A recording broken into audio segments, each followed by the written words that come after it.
The first time I realized my own mother was afraid of me was the night I turned 17. Not angry, not disappointed, afraid. And that's when I knew something was very, very wrong. People always said I was lucky. Your dad left you a fortune. You'll never have to struggle. Your life is set. What they didn't know was that money doesn't protect you from the people living under the same roof. Especially not when one of them is your mother.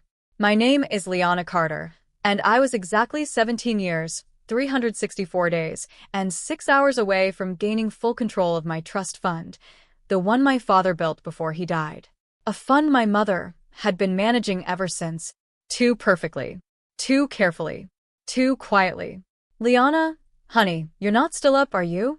My mom's voice floated through my half-closed bedroom door. I quickly minimized the document on my laptop. Just finishing some homework, I replied. A lie. I hadn't done homework in an hour. I had been staring at numbers, bank statements, legal documents, and something that didn't make sense. Footsteps approached. Then the door creaked open. She smiled at me. That same warm, practiced smile she wore in front of everyone. You work too hard, she said, stepping inside. You should enjoy your last night being 17. I forced a small smile. Yeah, I guess. Her eyes drifted to my laptop. For a second, just 1 second, the warmth in her face flickered. Suspicion. Calculation. Then it was gone. Don't stay up too late, she said softly, placing a hand on my shoulder. Her grip lingered. Not affectionate. Controlling. Then she left. And I didn't breathe again until I heard her bedroom door close. The moment she was gone, I reopened the document. 3 transfers. Large ones. Over the last 6 months. Each just under the threshold that would require automatic legal alerts. Each signed off under authorized trustee discretion. Her. My mom. Why would you need that much money? I whispered. But deep down, I already knew the answer wasn't good. I grabbed my phone and texted the only person I trusted. Ethan. Me, you awake? The reply came instantly. Ethan, for you? Always. What's wrong? I hesitated, then sent the screenshot. Typing bubbles. Gone. Back again. Ethan. Liana, this isn't normal. Me, I know. Ethan, have you checked the full trust agreement? My stomach tightened. No, I whispered to myself. I hadn't. Because I assumed, I trusted, my mom. Stupid, I muttered, pulling up the digital copy. Page after page of legal jargon.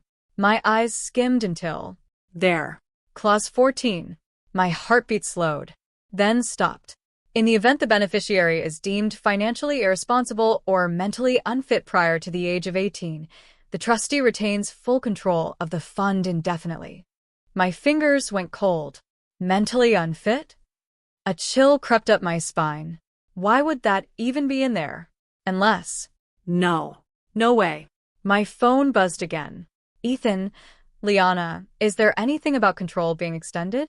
I stared at the screen, then typed slowly. Me, yeah, there is. Pause. Ethan, then you need to be careful. Me, why? His reply came slower this time. Ethan, because if she's moving money now, she might not be planning to give it back. My chest tightened. No, I whispered again. But the evidence was right there. Transfers. Hidden clauses. And a mother who suddenly cared a little too much about what I was doing. Then I remembered something. 3 weeks ago. Dinner. She had brought it up casually. Liana, have you ever felt overwhelmed lately? I laughed it off at the time. By school? Yeah, who doesn't? She didn't laugh. She just nodded slowly. Of course. It's normal. Stress can affect judgment. At the time, it sounded like concern. Now? It sounded like documentation. Oh my God. I covered my mouth. She's building a case. My phone buzzed again. Ethan, listen to me carefully. Ethan, when do you turn 18? Me, tomorrow. Midnight. Ethan, then you have less than 6 hours. My heart started racing. Me, 6 hours for what? There was a long pause. Long enough to make my stomach twist. Then, Ethan, to make sure she can't take everything from you. I swallowed hard. What do I do? But deep down, I already knew. If I waited, if I trusted her, I would lose everything my father left me. Outside my door, I heard footsteps again. Slower this time. Careful. Listening. My blood ran cold. I slowly closed my laptop. Held my breath. The shadow under my door didn't move. Didn't leave. She was standing there, listening. And in that moment, I realized something even worse than betrayal. My mother wasn't just planning something. She was waiting For me to make a mistake. My phone lit up one more time. Ethan, Liana, whatever you do, don't let her know you figured it out. The doorknob slowly turned. And I had exactly one thought in my head. I wasn't the one. The doorknob turned slowly. I didn't move. Didn't breathe. Didn't even blink. The door creaked open just a few inches, enough for my mom's face to appear in the gap. Her eyes scanned the room, sharp and searching, not like a mother checking on her daughter, but like someone making sure a plan hadn't gone wrong. "You're still awake?" she asked softly. I stretched and yawned, pretending I had just been lying there. Yeah, couldn't sleep. Her gaze shifted again. To my desk. To my laptop. Closed. Her shoulders relaxed slightly. Try to get some rest, she said. Tomorrow is a big day. There was something heavy in the way she said it. Not excitement. Expectation. Then she closed the door. But this time her footsteps didn't go away. They stayed. Right outside. Listening. I waited exactly 3 minutes. Then 5. Then 10. Finally, I grabbed my phone and typed under the blanket. Me.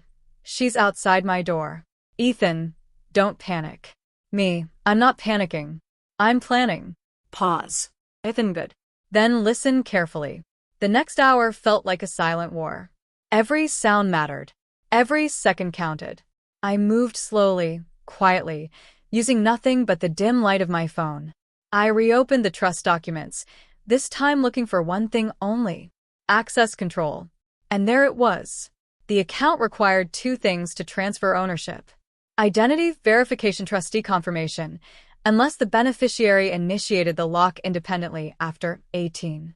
I froze. Unless. That word changed everything. Me. Ethan, there's a clause. Ethan, tell me. Me. I can lock the fund myself, without her, once I turn 18. Ethan.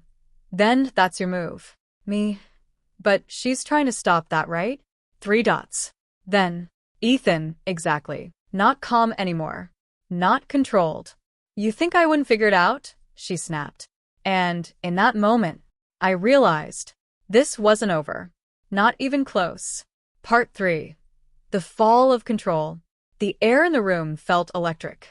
Charged. Dangerous. My finger hovered inches above the screen. 1 tap. That's all it would take. Step away from that, my mom said, her voice sharp now, stripped of all softness. I didn't move. You're too late, I replied quietly. Her eyes flicked to the clock. 12:01 a.m. Something inside her broke. You ungrateful child, she snapped, stepping forward. Do you have any idea what I've done for you? I laughed. Actually laughed. And that's what scared her the most. For me? I said. Or for the money? Her face twisted. You wouldn't even understand. No. I cut her off. I understand perfectly. I turned the phone toward her. 3 transfers. 6 months. Millions missing. Silence. Pure. Heavy. Her expression didn't deny it. Didn't even try. Instead, it changed. Into something colder. I was protecting it, she said flatly. By stealing it? I shot back. Her jaw clenched. You're not ready for that kind of responsibility. And you are? I stepped closer. Because it looks like you've already spent it. That hit. I saw it in her eyes. A crack. You don't know anything, she whispered. Then tell me. I challenged. But she didn't. Because there was nothing left to explain. Instead, she lunged. Fast. Desperate. Her hand reached for my phone. But I was faster. I stepped back and pressed the button. Confirmed. The screen flashed. Trust locked successfully. Everything stopped. Time. Sound. Even her. No, she whispered. I looked up. Calm now. Stronger than I had ever felt in my life. It's done. She staggered back slightly. You just ruined everything. I tilted my head. No, I said softly. You did. Her breathing became uneven. Her control gone. Her plan destroyed. You think this is over? She said, her voice shaking now. I can still. No, I interrupted. And then I showed her something else. My phone. Recording. The entire conversation. Every word. Every confession. Her face drained of color. You planned to declare me mentally unfit, I said. You moved money, without telling me. And now you tried to stop me. I stepped closer. You don't have control anymore. Silence filled the space between us. Then slowly, she sat down. Defeated. What are you going to do? She asked quietly. Not angry. Not threatening. Just empty. I looked at her. Really looked at her. And for the first time, I didn't feel fear. Or anger. Just clarity. I'm going to take back what's mine, I said. And I'm going to make sure you never touch it again. She nodded slowly. Because she knew there was nothing left to fight for. I turned and walked to my desk. Opened my laptop. And made the final call. My name is Liana Carter, I said firmly. I need to report unauthorized financial activity on my trust account. Behind me, I heard nothing. No footsteps. No arguments. No manipulation. Just silence. And in that silence, something shifted, not just in the room, but inside me. Because for the first time in my life, I wasn't the girl with the trust fund. I wasn't the daughter under control. I was the one in charge. And my mother? She was just someone who lost everything, trying to take what was never hers.